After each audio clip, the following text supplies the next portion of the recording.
Cherry 7 Pro modeli avtomobilimiz 2024-yilda ishlab chiqarilgan. Benzində hali 16.000 km yurgan toza mashina do'stlar. O'zi radnoy bolalarında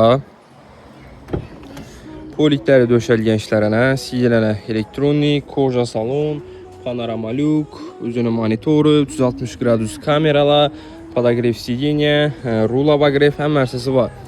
Afishalar ham chiroyli bo'lib, ya'ni turadi do'stlar. 2024-yil. Salonlar ham toza turibdi. Bagajlar ham elektronik bo'ladi. Benzinli avtomobilimiz. Zapaskalar ham narsasi joyida turibdi do'stlar. 2024-yil Cherry 7 Pro modeli, kraskalar ham 100% toza mashinamiz do'stlar. 235 million so'm mashinamizning bahosi. Üstünden naqd pul bilan kelsa yana gashtirib bersak bo'ladi, savdo qilib olarasizlar. Barter ishimiz, barter mashinalarimiz bo'lsa, kezdan ustidan pulni yig'sak, barter ham qilamiz. Avto kredit oladigan bo'lsangiz, sizdan kredit grafiklarni ham hisoblab chiqarib beramiz do'stlar. Kelib xarid qilaverasizlar.